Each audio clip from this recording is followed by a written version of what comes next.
Chers téléspectateurs, bonsoir et bienvenue sur Tchad Info TV. C'est avec un réel plaisir que nous nous retrouvons encore une fois de plus pour votre émission Face à Face. Bonsoir également à tous les auditeurs de la radio Tchad Info qui nous suivent sur la 93.5 FM. Alors, le 6 mai prochain se tiendra le premier tour de l'élection présidentielle 2024. Les Tchadiens seront appelés à élire, mais démocratiquement, le président de la République, le président de transition Mahamat Idriss Déby Itno et son premier ministre Dr Succès Masra participeront bien sûr à ces échéances électorales. À quelques mois des échéances électorales, la mort du président du PSF, Parti Socialiste Sans Frontières, de Yaya Dillo, a trouvé la mort. Donc, quels sont les enjeux de cette élection présidentielle en vue? C'est ce dont on parlera ce soir avec nos invités sur ce plateau.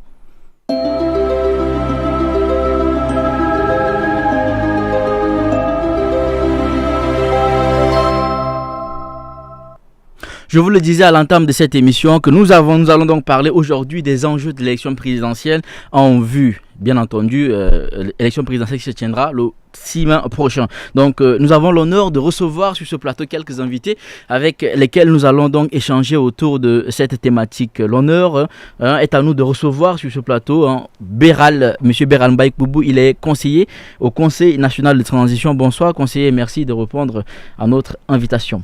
Bonsoir, merci de votre invitation.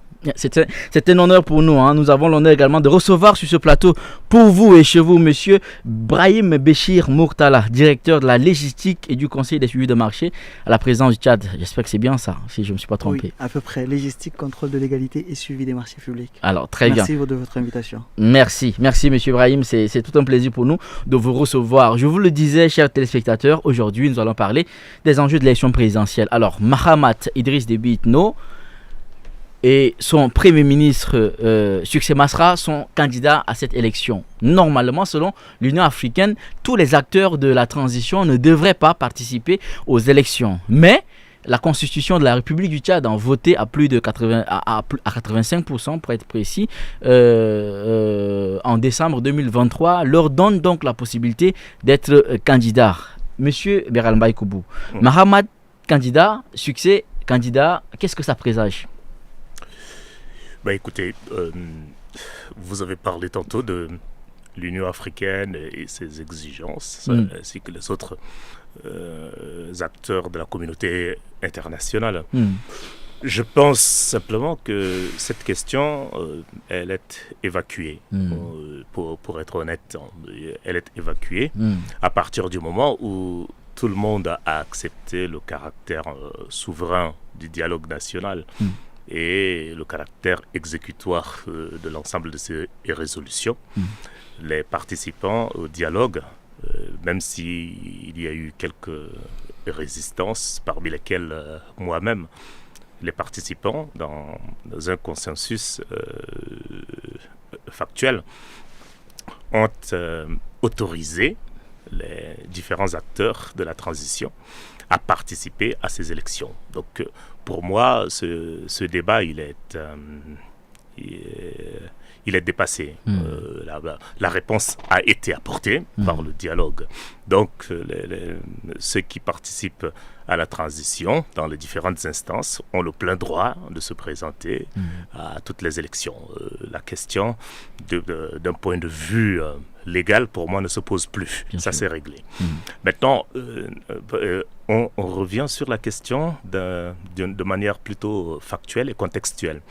Sur le factuel et le contextuel, je voudrais simplement dire que le président de la République actuel et son premier ministre vont tous deux être candidats. On va assister à un tableau qui sera assez original, à prendre le mot original dans le sens qui plairait à quiconque.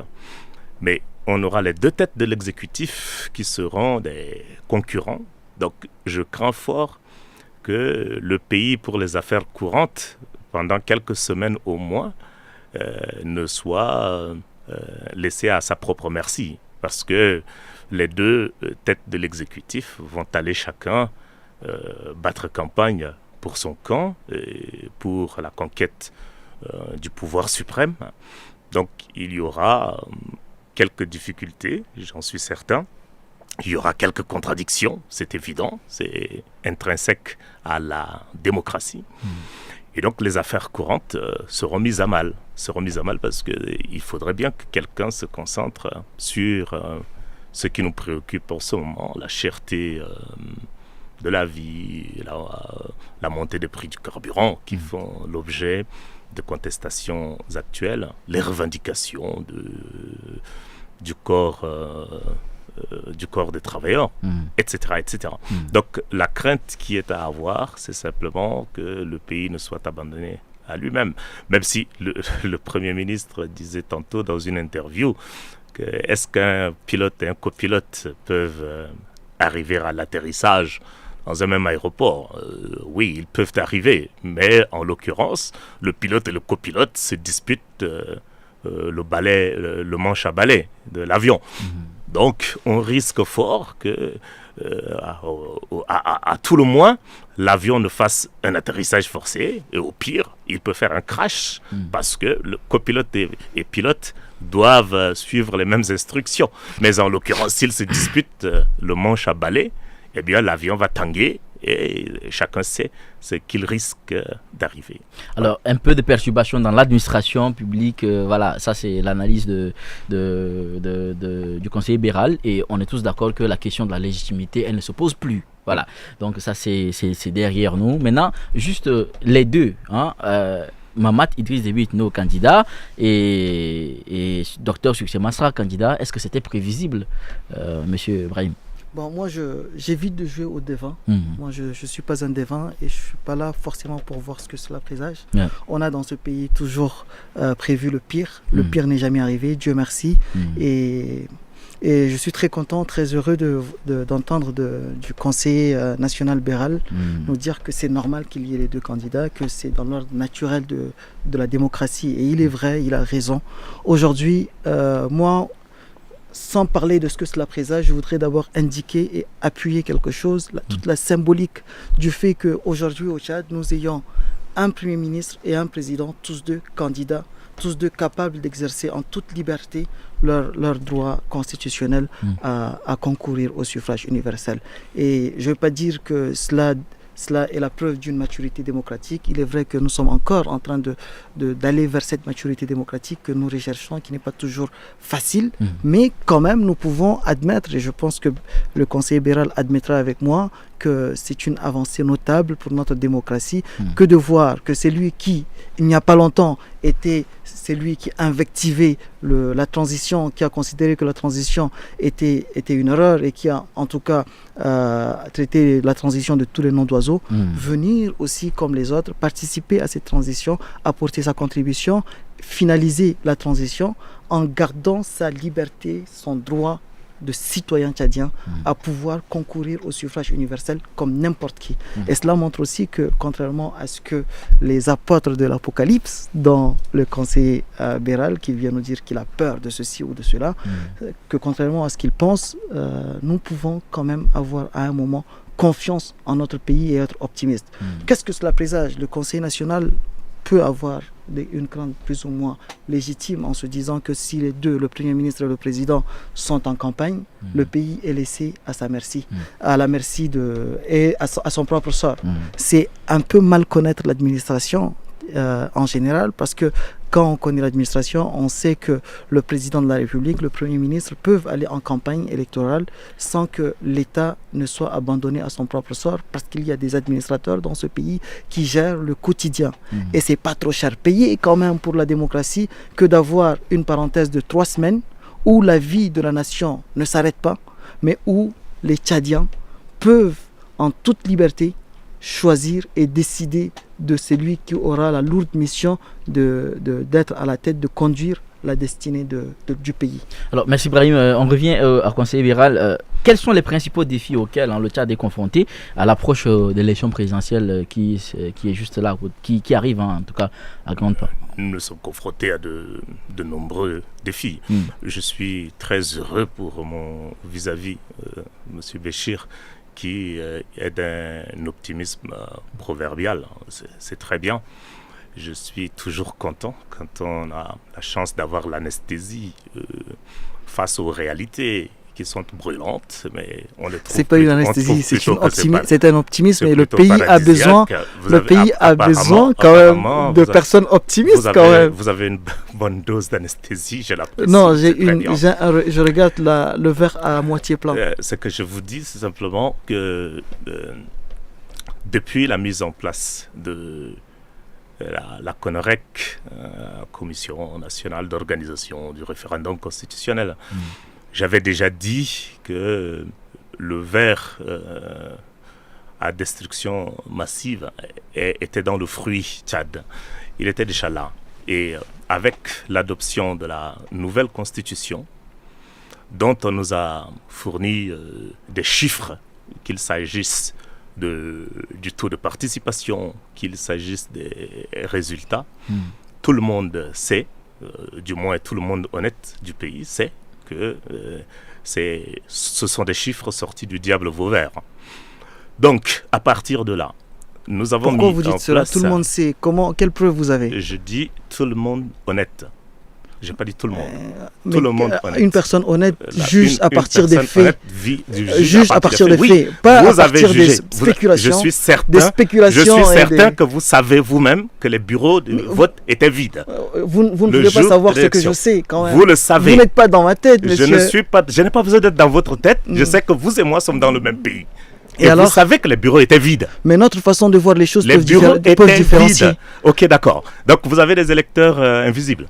Non, moi je ne dis pas. Vous avez des électeurs invisibles. Je ne suis pas en train de dire. Les bureaux de vote étaient vides. Oui. Donc on ne peut pas atteindre 63% de participation. Parce que vous avez vu que les bureaux. Vous avez fait combien de bureaux de vote? Étaient vides. Vous avez fait combien de bureaux de vote? Des dizaines. Des dizaines. Nous en avons combien? Des dizaines. Des centaines dans ce pays-là. Nous en avons des centaines. Et vous savez très bien. Et vous pensez que tout est vide? J'ai dit des dizaines. Je n'ai pas dit 10.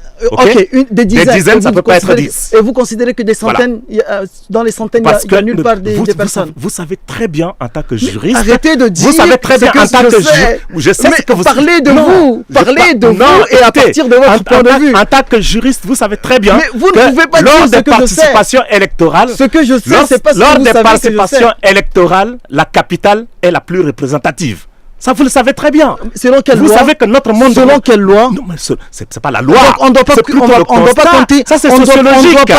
On ne doit pas compter les millions de Tchadiens qui sont dans le monde rural. C'est ce que vous nous dites. Le monde rural... Ce ne sont pas des citoyens. Le monde rural ne s'intéresse pas tant que ça aux participations électorales. Vous le savez. Pourquoi vous insultez ce n'est pas une insulte, citoyens du monde rural? C'est un constat. Arrêtez de mépriser. C'est du mépris. C'est un constat. C'est du mépris des citoyens. C'est de la ville. Un constat n'est pas un mépris. Un constat ne peut pas être un mépris. Mais pourquoi vous dites que nos citoyens du monde rural n'exercent pas leurs droits? Là, on est dans le fictif. Monsieur Biral, moi, je parle de constat. Vous parlez de mépris. Permettez que sur quelle base vous appuyez votre constat? Permettez qu'il aille à la fin de son analyse. Et donc, de par la CONREC et la mauvaise organisation du référendum constitutionnel, vous n'apportez aucune preuve de ce que vous dites. Permettez, s'il vous plaît. J'apporte des preuves.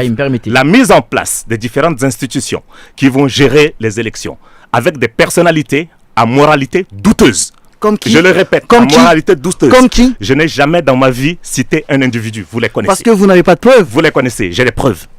Livrez-nous les preuves. Simplement, je refuse. Vous avez des repris de justice qui sont comme qui?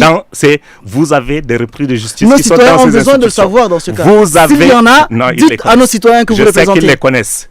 Contrairement à vous. Vous savez tout finalement. Contrairement à vous, je sais. Oui. De vous mon savez pays, tout. je vous sais savez tout. ce que je pense. De mon pays, je sais tout. Les Tchadiens pensent. De mon pays, vous savez ce que vous pensez. De mon pays, je sais tout. On va essayer de la mise en place des institutions. Permettez juste que l'ange. Oui, allez-y. L'ange. Fille de diablesse. La CONREC était une diablesse. Elle a mis au monde l'ange. Bizarrement, ça fait partie de la comédie politique tchadienne, il faut l'accepter comme ça, qui sont dirigés par des personnes irrecommandables. Je répète bien, irrecommandables. Donc vous ne pouvez pas attendre quoi que ce soit de cette élection. Moi, si vous voulez, je peux vous donner tout de suite le résultat de ces élections. Je vais vous le donner tout de suite et on peut parier avec le journaliste en témoin, si vous voulez, mon cher ami Béchir, on peut parier. Je vais vous dire qui va gagner les élections. Je ne suis pas un as des paris. Moi, je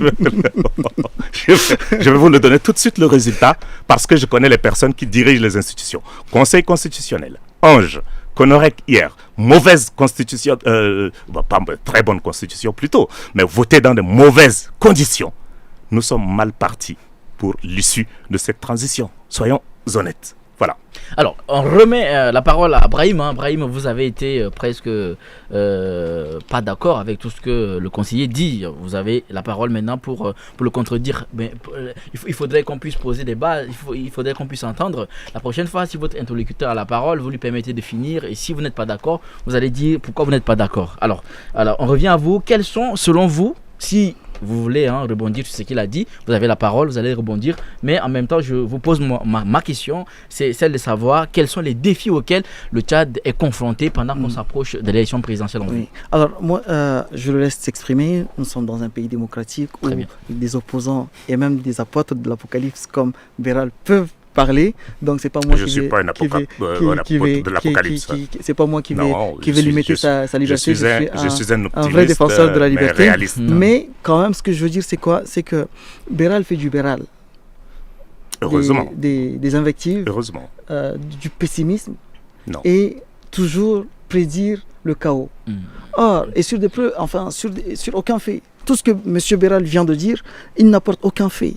Il traite tout le monde de mauvais en se positionnant comme un dieu capable de juger tout le monde et de donner le label des personnes intègres, etc., etc. Je pense que nous devons avoir confiance. Et ce pays aujourd'hui, nos concitoyens qui souffrent, il est vrai, de la cherté de la vie et de tous ces problèmes-là, ont besoin quand même qu'on n'instrumentalise pas leur situation. C'est ce que Beral fait, en fait. Aujourd'hui, nous avons des vrais défis et c'est de cela que nous devons parler. À l'approche des élections, dans un pays sensible comme le Tchad, il y a des vrais défis. Il faut endormir les gens, les défis. Il faut endormir les gens. Avec quoi? Moi, je n'ai pas d'anesthésie, contrairement à ce que vous pouvez dire. Vous êtes en train d'endormir les gens. Avec quoi? C'est-à-dire que les gens souffrent tellement qu'il ne faut pas parler de leur souffrance. Non, je dis que les gens souffrent tellement. Disons-leur que pas les bercer, mais pas les. Non, je dis pas ça. Non, le pays ne va pas bien. Vous savez, en fait, je ne suis pas là pour dire que le pays va bien. Comme tous les pays au monde, nous sommes confrontés à des défis. Mais au lieu d'instrumentaliser la situation des gens pour verser dans le populisme, comme vous le dites, il faut les endormir. Il faut parler des vrais défis. Il faut parler des vrais défis. Alors, les vrais défis ce sont lesquels? sécuritaires. Les vrais défis sont sécuritaires. Les vrais défis sont la conscience des Tchadiens qui doivent s'engager à faire en sorte que cette période de transition qui jusque-là et malgré les ratés et malgré même des morts que nous déplorons, j'ai le courage, j'ai pas la malhonnêteté de pas comprendre, de pas affirmer ce qui ne marche pas. Il y a des choses qui n'ont pas marché. Mais malgré tout, aujourd'hui, en Afrique, nous pouvons féliciter les Tchadiens, tous les Tchadiens et les autorités de la transition d'avoir réussi à tenir ce pays pendant la période de transition, contrairement à tous les autres pays de la sous-région. Avec le canon. Avec l'intimidation. Quand même. Avec le pistolet sur la tempe. Vous vous sentez intimidé, M. Beral? Moi, jamais. Quand vous partez au Conseil national pour dire tout ce que vous pensez? Personnellement, moi, non. Mais les Tchadiens sont intimidés. Je ne suis pas ici pour parler de moi. Je parle du peuple tchadien. Vous êtes un Tchadien. Les Tchadiens sont intimidés. Vous êtes un Tchadien. Les Tchadiens sont tués. Les Tchadiens sont tués pour leurs opinions. Ok? Ils sont tués pour leurs opinions. Combien de Tchadiens? Beaucoup. Lesquels? Des centaines. Lesquels? Alors, monsieur Brahim, pendant que vous avez... il y a des personnes qui sont décédées. Vous êtes certainement né légèrement après le 20 octobre 2022, c'est sûr. Non, je vous informe qu'avant votre naissance, arrêtez d'extrapoler. Avant votre naissance, il y a eu quelques centaines de morts qui sont... Monsieur Brahim, si vous voulez que je vous parle de moi, je vous donne une information. Si vous voulez que je parle de moi, non, je vous donne une information. Le 20 octobre, j'ai failli passer ma vie. Moi-même qui vous parle aujourd'hui. D'accord. J'ai failli y passer ma vie. Okay. Donc je sais très bien ce qui s'est passé le 20 octobre. Je sais très bien ce qui s'est passé le 20 octobre. Personne ne nie ce qui s'est passé le 20 octobre. La preuve, c'est qu'il y a eu un accord reconnu par l'État tchadien et par tous les acteurs protagonistes du 20 octobre qui ont reconnu que le 20 octobre, il y a eu des choses qui se sont passées. Et ces choses-là, je ne suis pas là pour les nier. Nous les déplorons, comme nous déplorons tous les morts du Tchad. Nous sommes là dans l'honnêteté de dire ce qui ne marche pas. Vous êtes subitement apôtre de l'Apocalypse. Une seconde. Non, ça c'est des faits. Le 20 octobre, je prédis rien. C'est un fait qui s'est passé. Contrairement à vous, Je regarde les choses avec lucidité. Malgré ces choses qui n'auraient pas dû se passer et ces morts qu'on aurait pu éviter, nous sommes quand même... Le pire, nous avons évité le pire. Premier élément. Deuxième élément, nous devons continuer à éviter le pire en ayant une certaine responsabilité, contrairement aux erreurs qu'on a faites avant le 20 octobre et qui nous a conduit vers le 20 octobre. Nous savons qui ont été à l'origine de ça et nous devons encore une fois nous rappeler de ce 20 octobre. Nous devons nous rappeler de ce qui s'est passé afin de faire en sorte que cette transition continue dans des bons termes et ce n'est pas avec des apôtres de l'Apocalypse comme vous que nous pouvons y arriver. C'est ce que je dis. Permettez qu'on avance. Alors la question qu'on aimerait poser, tout à l'heure, le conseiller dit ne pas être satisfait, en tout cas, des organes qui sont mis en place pour gérer ou bien diriger donc cette élection présidentielle qui est en vue. Est-ce que vous estimez que ces organes sont assez crédibles pour pouvoir nous accompagner vers des élections crédibles et transparentes? Vous savez, dans ce pays, dans ce pays, il y a des gens qui considèrent que chaque fois que c'est pas eux qui ont fait, c'est mauvais. Je n'ai pas ce narcissisme-là. Je n'ai pas cet égocentrisme-là. C'est pas que il faut que ce soit Béral qui ait fait, sinon c'est pas bon. Tout ce que quelqu'un d'autre aura fait sans Béral, c'est mauvais. Non. Nous ne pouvons pas évoluer comme ça. Et nous ne pouvons pas être là dans des jugements de valeur, en essayant d'être les juges Dieu, tout-puissant Dieu, qui venons pour juger les gens et qui disons on aura des élections libres, crédibles et transparentes. On peut avoir des élections libres et transparentes à condition.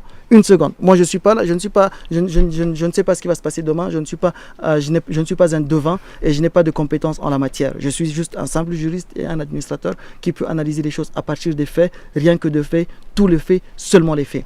Et en disant ça, nous avons aujourd'hui, pour essayer de voir qu'est-ce que l'ange, qu'est-ce que le Conseil constitutionnel, il faut aller dans les textes.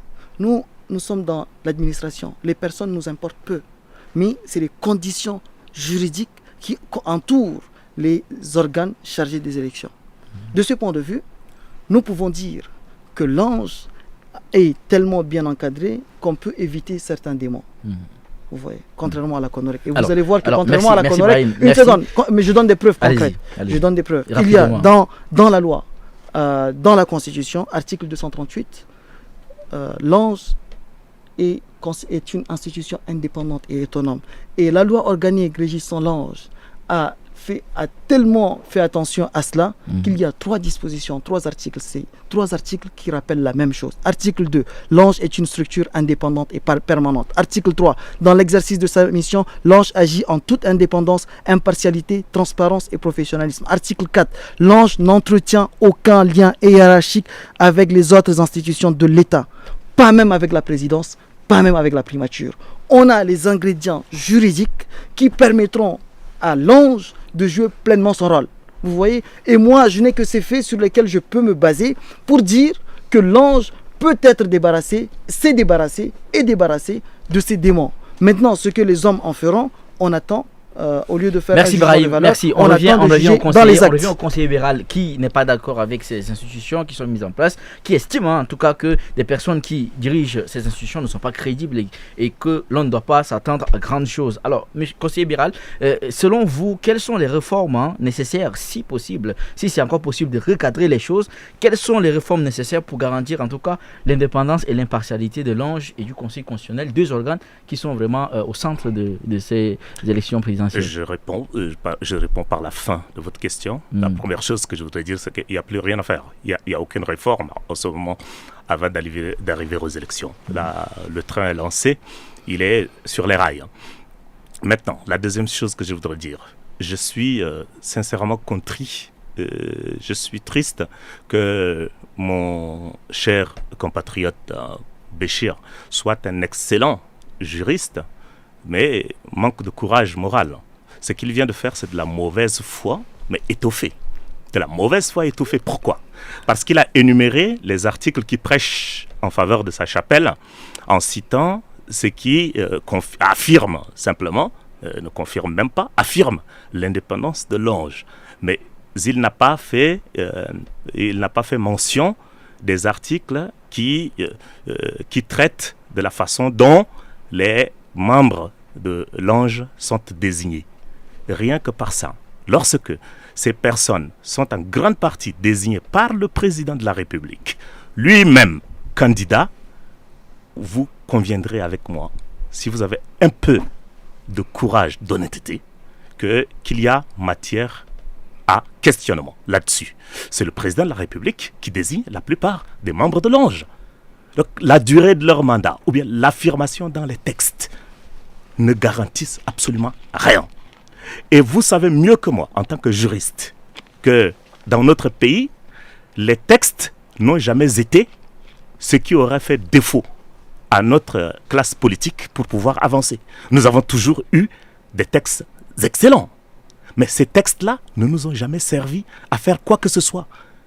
Pourquoi est-ce qu'aujourd'hui, vous vous permettez quand même de croire, et je sais bien que vous faites de la fausse naïveté, de vous adosser à quelques articles du texte, vous faites du juridisme total, du juridisme qui est... non, vous faites du juridisme qui vaut en droit du sophisme en philosophie, c'est-à-dire vous vous adossez aux articles tout en sachant que dans la réalité, les hommes et les femmes désignés ne peuvent pas forcément incarner ce que disent les textes. La dernière chose que je voudrais dire, c'est que contrairement à ce que M. Béchir prétend, je ne suis pas en train de faire du jugement divin, non. Une nation, un peuple, s'appuie d'abord sur son histoire. Ok? Nous sommes dans un pays où nous avons connu des hommes et des femmes mis au pied du mur par le passé, qui n'ont pas fait preuve de probité. Et les Tchadiens sommes nombreux. Vous-même avez parlé de millions de Tchadiens tantôt. Même si nous sommes à 80% d'analphabètes, il reste encore 20%. Et dans les 20%, il y a des personnes compétentes. Comme vous d'ailleurs, qui n'avez, à ma connaissance, ne vous êtes jamais trempé dans quoi que ce soit. Pourquoi est-ce que l'on n'a jamais le courage de sortir du même bocal éternel et aller chercher des Tchadiens et des Tchadiennes qui n'ont jamais participé à ces genres d'organisations pour pouvoir expérimenter, les mettre à la tâche et vérifier. Considérant que nous ne sommes pas si nombreux, nous connaissons toutes les personnes qui sont de bonne moralité, qui ont fait preuve d'honnêteté par le passé. Contrairement à ce que vous dites, je ne fais pas de la projection, je raisonne sur la base de l'histoire, je raisonne sur la base du passé plutôt. Et des personnes qui se sont trempées dans des choses louches d'hier, vous ne pouvez pas les rappeler à ces organisations-là et nous dire que voilà, cette fois-ci, comme par miracle, ils sont touchés par le doigt de Dieu et qu'ils vont devenir, miraculeusement vertueux. Non, ce n'est pas possible. La seule personne au Tchad qui fait le Dieu, la seule personne au Tchad qui fait le Dieu, c'est vous. Non, non. Dieu raisonne sur le futur. Moi, je raisonne sur la base de l'histoire. C'est pas la même chose. Les personnes. C'est pas la même chose. Les personnes. Je ne suis même pas croyant. Donc c'est difficile que je sois Dieu. Les personnes. Je crois même pas à l'existence d'un Dieu, moi. Les personnes. Ah, peut-être que c'est vous et parce que vous vous prenez tellement pour Dieu que vous pensez que vous pouvez faire ce que Dieu n'arrive pas à faire. Pas du tout. Je crois pas à l'existence d'un Dieu. Monsieur Béral, ce que je veux vous dire, Monsieur Béral, laissez-moi parler. Laissez-moi parler. Et alors, est-ce que c'est possible de faire avec vous un pacte? Le pacte, c'est d'aller sur les faits. 1. 2. Monsieur Béral, les gens qui, comme vous, quand je vous parle de l'histoire, ce sont des faits. L'histoire, c'est des faits. Vous parlez de. Vous confondez peut-être l'histoire au conte. Je ne parle pas de conte, je parle d'histoire. Vous dites que vous parlez d'histoire, mais vous n'apportez aucun fait historique. C'est ça ce que je dis. Deuxièmement, vous ne les avez pas apportés. Monsieur Béral, ce que je dis, c'est quoi? Les gens qui, sous prétexte de maîtriser l'histoire de notre pays, ont prévu le chaos après la mort du maréchal, ont eu tort. Les gens qui, sous prétexte de connaître... le chaos, c'est vous. C'est vous, parce que vous avez suspendu la Constitution en disant qu'il risque d'avoir le chaos. C'est vous qui avez prévu le chaos. Les gens qui ont prévu... Il ne faut pas renverser les faits. Non, monsieur Béchir, je ne vous permets pas de renverser l'histoire. Non, les gens qui ont renversé l'histoire, c'est vous. C'est vous qui avez dit... En quoi faisant? Voilà, je vous explique. Oui. Vous avez dit que si les militaires ne prenaient pas le pouvoir, le pays allait sombrer dans le chaos. Et c'est vous qui avez fait ce coup d'État. Monsieur Béral. Donc c'est vous. Les militaires. Si vous voulez qu'on revienne sur ça, voilà. Les militaires ont pris le pouvoir face à un vide juridique. Monsieur Béral, nous avons après la mort d'un président. Ça veut dire qu'il n'y avait pas la Constitution, c'est ça? Non, c'est lui qui Il n'y avait qui pas est la censé, Constitution. c'est lui qui est censé arrêter de faire comme si vous ne connaissez pas C'est l'histoire. vous le C'est juriste. votre président de Oui, l'Assemblée après, il y a nationale. les vice-présidents, non? Vous étiez député. Il y a les vice-présidents. etc.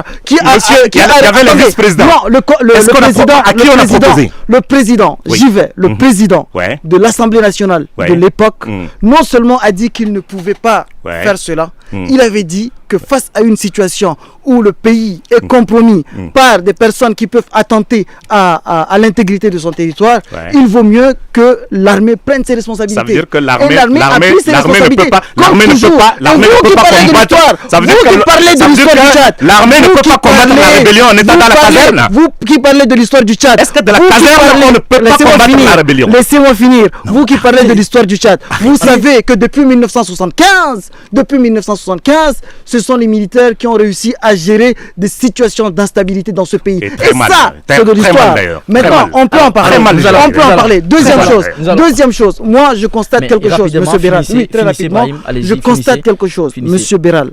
Oui. Vous avez dit quelque chose de pertinent dans le fond. Peut-être le seul élément de fond que vous avez apporté depuis que nous avons commencé cet échange. C'est sur la question vous avez de la problème de nomination. diction, on va C'est sur la question de la nomination de la nomination des membres de l'ANCHE par le président de la République. Oui. Monsieur Béral, ça c'est un fait et on peut en discuter. Et c'est un débat devant les juristes, devant les spécialistes de sciences politiques. Est-ce que le président de la République doit nommer les personnes qui sont censées ensuite contrôler ses actions? Ça c'est une vraie question. Et de droit et en politique et même en philosophie comme c'est votre domaine. Merci Brahim. Cette question, nous avons vu par contre qu'au Sénégal par exemple, où c'est le président de la République qui a nommé le Conseil constitutionnel, le Conseil constitutionnel ne s'est pas senti obligé de se mettre à plate couture pour valider tout ce qu'il a fait. Maintenant, vous comparez le jour et la nuit là. Où est le jour et où est la nuit? Je pense qu'il fait jour au Tchad et que le soleil se lève aussi au Tchad. Le soleil se lève aussi au Tchad, monsieur Béral. Alors Brahim, Monsieur Brahim, permettez qu'on puisse avancer. Conseiller Béral, on va.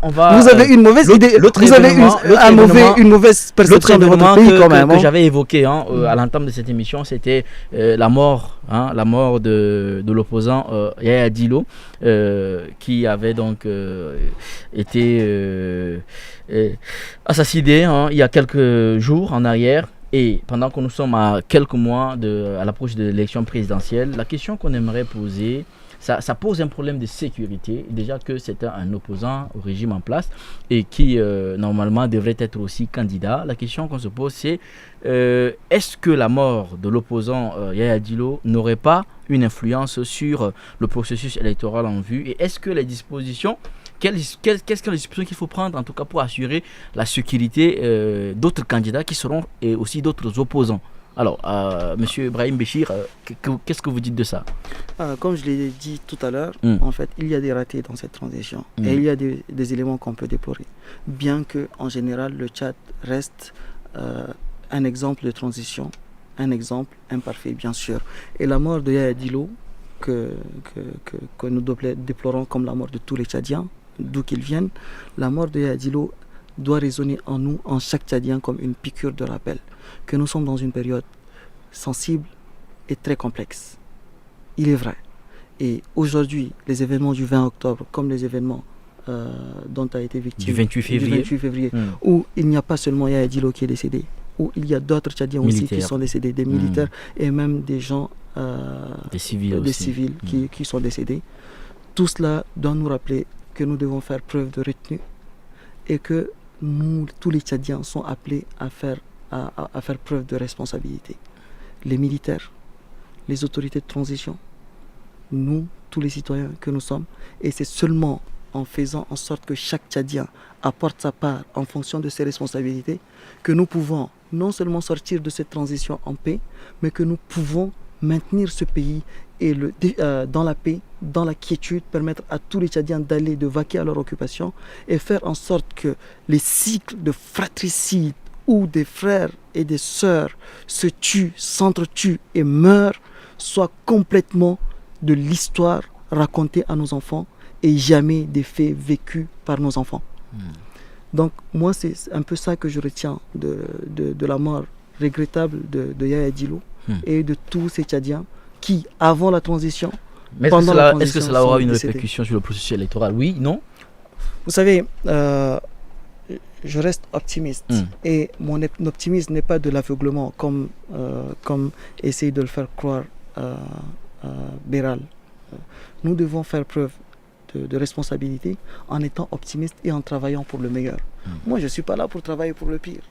Je ne suis pas là pour être enchaîné par le pire ou par les dangers. Les dangers, on les voit. Les risques, on les voit pour pouvoir les éviter. Pas pour pouvoir prédire l'apocalypse. Merci. Alors, conseiller Béral, quel est votre avis? Est-ce que la mort de l'opposant, Yaya Dilo, aurait une répercussion, en tout cas sur le processus électoral en vue? Ou sinon, est-ce que ça pose un problème de sécurité des candidats, puisqu'il était opposant et il était également un potentiel candidat à l'élection présidentielle? Vous savez, dans ce pays, à chaque fois qu'un drame, une connerie arrive, on dit, c'est arrivé, on s'excuse, pardon, on oublie. Demain, on reprend, c'est passé, c'est arrivé, c'est parti, on oublie. Demain, on refait la même bêtise. Il faut arrêter. Il y a un ensauvagement de la société. Je le dis avec une colère franche. Il y a un ensauvagement de la société et du pouvoir qui doit s'arrêter. La mort de Yaya Dilo est le summum de l'intimidation dont je parlais tantôt. Et ça va avoir une répercussion. Non seulement sur le processus électoral, mais ça envoie un message clair, très clair, aux opposants pour la suite. Pourquoi est-ce que je dis cela? Je suis un adepte de l'histoire. Contrairement à ce que pense mon cher Béchir, je ne me projette pas dans le futur, je suis un adepte de l'histoire. Si vous lisez dans l'histoire, tous les dictateurs, que ce soit Saddam Hussein, lorsqu'il a pris le pouvoir, on liquide quelques personnes pour donner de l'exemple. Chez nous, la féroce dictature d'avant 90 a donné le même exemple. Hitler, etc., etc., etc., sans parler de Pinochet ou d'autres dictateurs. Donc, c'est un exemple qu'on nous fixe au tableau pour nous dire gare à celui qui va oser penser autrement que le système. C'est de l'intimidation qui est mise en route. C'est une œuvre pédagogique qui a été ouverte pour vous dire que c'est dans ce livre que vous serez enseigné dorénavant. Et c'est inadmissible que le pouvoir, avec tout ce qu'il dispose de moyens pour pouvoir, si besoin en était, appréhender un opposant sans commettre l'irréversible, sans commettre cette barbarie, en vienne simplement à le liquider.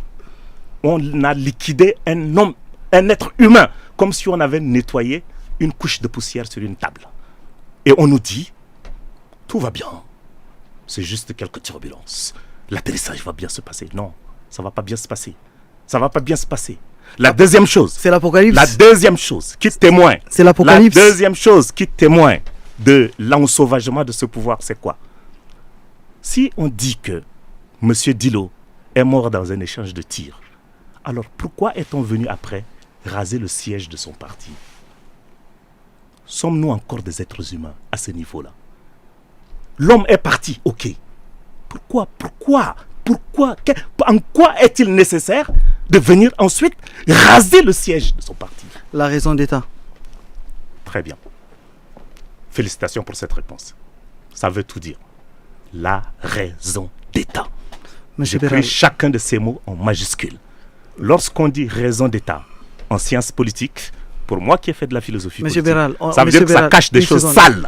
Ça cache des choses sales. Permettez qu'on évolue. On est pressé par le temps. Si à partir de votre jeunesse, vous adhérez déjà à de la barbarie au nom de la raison d'État, personne n'adhère à de la barbarie.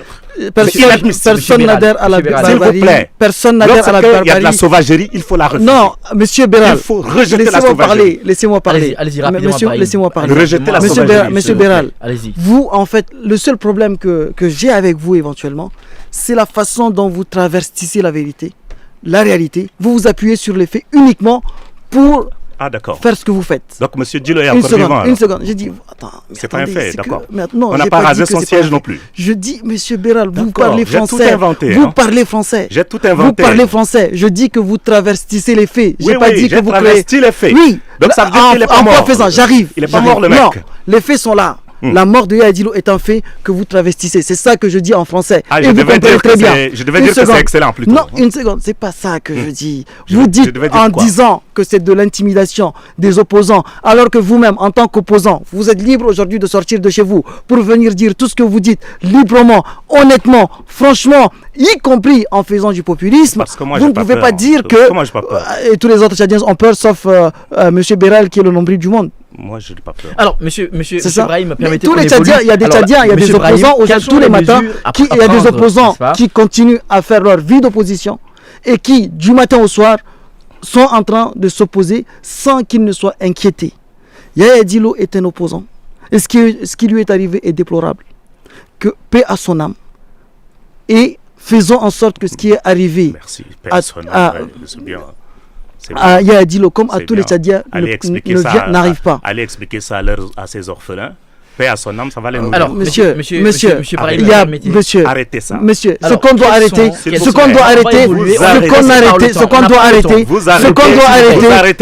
mentir aux Tchadiens. Vous arrêtez de minimiser la mort d'un homme. Permettez qu'on évolue. Arrêtez ça. Vous voyez on a tué un homme, c'est inadmissible. Vous voyez, mais qui a dit que c'est admissible? Qui a dit que c'est admissible ici? Qui a dit que c'est admissible ici? Mais qu'est-ce qu'on peut dire de plus que ça? Qu'Allah lui pardonne, nous sommes des croyants et nous croyons au fait que lorsqu'une personne est décédée, le paradis l'attend. Vous voyez? Donc, je ne peux pas dire... Brahim Béchir Mourtala, s'il vous plaît. Alors, je vous pose une question. On va évoluer. Je suis prêt. Je suis prêt. Permettez. Quelles sont les mesures à prendre pour prévenir, en tout cas, je dis bien, les violences politiques et les conflits post-électoraux? Quelles sont les mesures à prendre? Il y a plusieurs mesures à prendre, tant du point de vue de la prévention que de la gestion de cette période électorale. Parlons de la prévention. Et en matière de prévention, nous devons, nous, en tant que citoyens, faire le travail de sensibilisation et d'éveil. Les hommes politiques doivent faire preuve de retenue dans leur discours pour faire en sorte que dans la quête du pouvoir et dans la quête de conviction, que les Tchadiens, la vie des Tchadiens soit préservée. Parce que, parlant de l'histoire et parlant des faits, chaque fois, et ça c'est la vérité de l'histoire tchadienne, chaque fois des hommes politiques ont envoyé nos concitoyens au cimetière. Et ça, c'est de la responsabilité première des hommes politiques. Tous les hommes politiques, y compris Béral, bien sûr, en tenant un discours de responsabilité et de retenue, tout en exerçant définitivement toute leur liberté d'expression. Je suis un fervent défenseur de la liberté d'expression et nous devons nous exprimer librement, mais sans ensauvagement, comme le dit Béral. Et il est vrai, M. Béral, vous savez, il y a des choses à reconnaître. Et cette pratique de la violence dans notre société, c'est un fait. Ça, c'est un fait, par exemple. Que nous soyons dans une société violente où tout le monde est armé là. Et où nous pouvons risquer notre vie, y compris des citoyens qui ne font pas de la politique, comme Marius, qui a perdu sa vie. Nous sommes conscients de tout cela. Nous ne sommes pas là pour dire que tout marche. Mais nous pensons aussi que les hommes politiques doivent prendre leurs responsabilités. Les citoyens, nous, en tant que citoyens, nous devons prendre notre responsabilité. Les militaires doivent aussi prendre leurs responsabilités en étant ce qu'ils sont, la grande muette. Et en essayant de faire en sorte que les institutions de la République soient garanties. Merci Brahim. Merci M. Brahim pour vos interventions sur cette question. Nous revenons au conseiller Béral et nous lui reposons la même question. Nous sommes en train d'aller vers les élections. Quelles sont les dispositions, quelles sont les mesures à prendre pour prévenir des violences politiques ou alors les conflits post-électoraux? Écoutez, j'ai pas de remède exact parce qu'en réalité, étant une république, nous avons des textes et il aurait suffi simplement que les hommes et les femmes qui nous gouvernent respectent les textes. Mais lorsque des personnes pensent que les textes sont faits pour les chats et les chiens errants, mais que ça ne les concerne en rien du tout, je ne sais pas ce qu'il faut leur dire. Simplement, la seule chose que moi je voudrais conseiller à nos concitoyens, c'est d'arrêter d'avoir peur. Il ne faut pas avoir peur, parce que tout ce qui est en train d'être fait comme agitation, c'est du chiffon rouge pour effrayer. C'est-à-dire, vous parlez de cette façon, vous vous positionnez dans cette ligne, vous verrez ce qui va vous arriver. Ce sera exactement ce qui est arrivé à vos prédécesseurs. C'est ça ce qu'on envoie comme message. Donc moi, je préfère parler à nos concitoyens et à la classe politique d'opposition.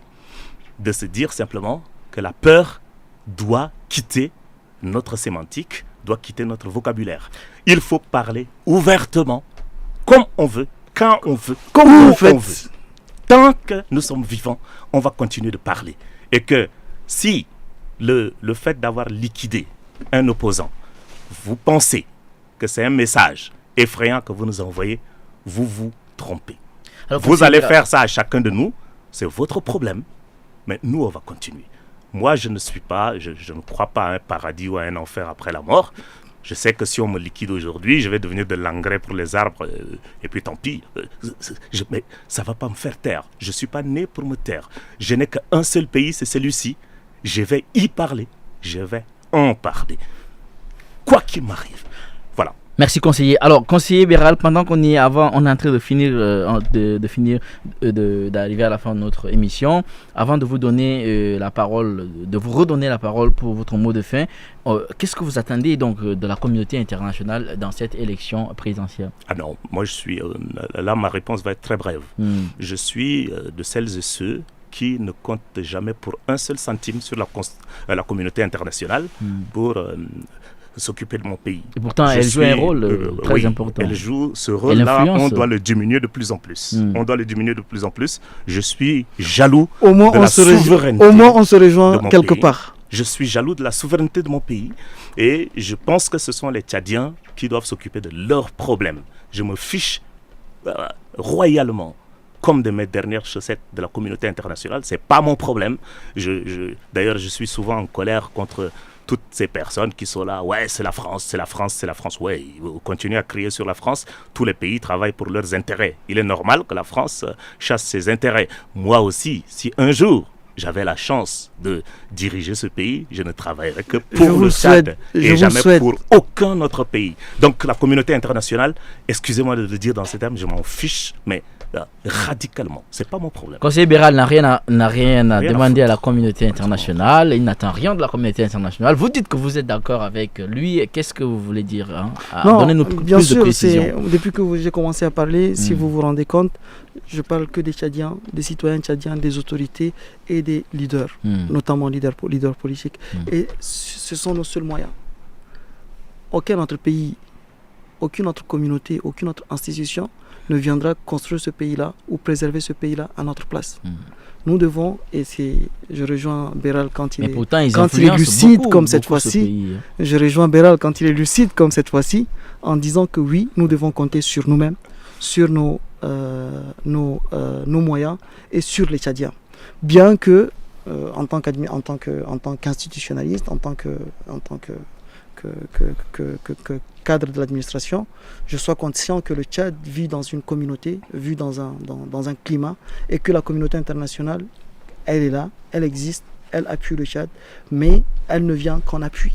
Elle n'a pas son mot à dire, et le Tchad est souverain.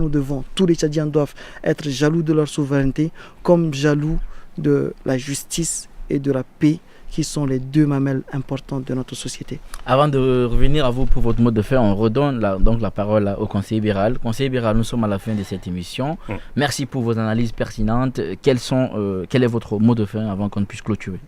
Mon mot de fin est que nous sommes en train d'aller à des consultations qui vont être cruciales pour notre pays et que personne ne se sente intimidé. Si les campagnes sont ouvertes, que chacune s'exprime avec la ferme liberté et surtout avec beaucoup de courage parce que, encore une fois, il y a un outil imprévu qui va se mêler de nos débats politiques. Ce sont les canons des armes, les canons des pistolets qui vont se mêler de la chose. Il ne faut pas avoir peur.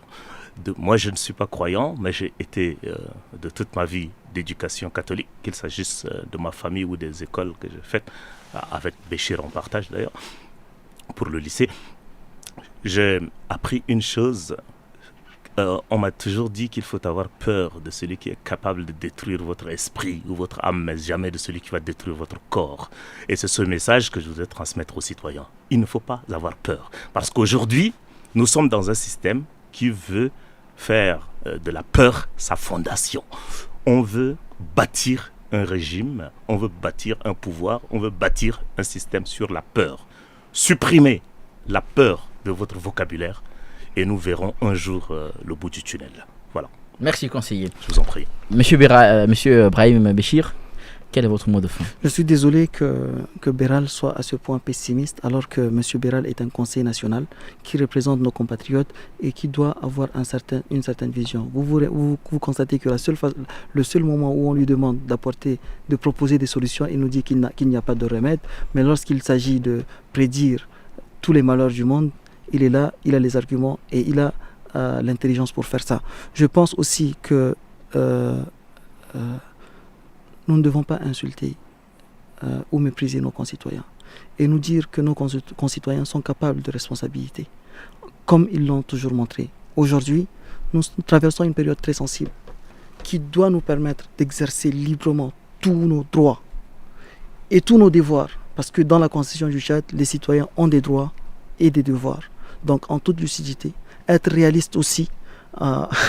Tous ceux qui hier ont critiqué certaines personnes qui ont parlé de réalisme et de réalité ont été rattrapés par cette réalité. Aujourd'hui, ils sont au pouvoir parce qu'ils ont fini par être réalistes. Donc aujourd'hui, notre pays est un pays qui jusque-là avance avec un passé lourd, avec une histoire dramatique et qui arrive aujourd'hui à regarder son avenir d'un certain point de vue. J'espère que ce sera d'un point de vue optimiste et non seulement regarder l'avenir ainsi, mais travailler pour cet avenir-là d'optimisme. En venant, je suis passé par le marché de Dembé. Il est ouvert et beaucoup de Tchadiens et des Tchadiennes sont en train de vaquer à leur occupation, à vendre du poisson ou à acheter du poisson. J'espère qu'au soir des élections, le marché de Dembé restera ouvert et que les Tchadiens iront acheter leur poisson, leur viande pour venir cuisiner pour leurs enfants et que nos enfants puissent aller à l'école comme ils arrivent à y aller maintenant. Merci Monsieur Ibrahim Béchir Mourtala. Je rappelle que vous êtes le directeur de la logistique et du contrôle de la légalité, c'est ça? Et du suivi des marchés publics à la présidente de la République du Tchad. Merci de répondre à notre invitation, surtout de répondre à nos questions. Merci aussi au conseiller Beral, au conseiller national de transition. Merci de répondre également à notre invitation et d'accepter de répondre en tout cas à nos questions avec des analyses aussi pertinentes. Merci à vous, c'est un honneur. Allez. Merci à vous, chers téléspectateurs. Merci à vous, chers auditeurs de la radio Tchad Info, la 93.5 FM. Voilà, merci à vous tous. Nous vous remercions de nous avoir tenu compagnie pendant ces presque 1 heure de temps de débat autour de l'élection présidentielle en vue, les enjeux de cette élection. Vous avez suivi, vous en avez appris et voilà, si vous avez des retours, vous allez nous les faire savoir dans les commentaires si vous êtes sur les réseaux sociaux et donc faites-nous des retours si possible pour nous permettre d'améliorer en tout cas ce que nous faisons pour vous. Alors, nous allons nous arrêter ici. Nous vous souhaitons très bonne suite de programme sur Tchad Info TV et à très bientôt pour un autre numéro de votre émission Face à Face. D'ici là, portez-vous bien.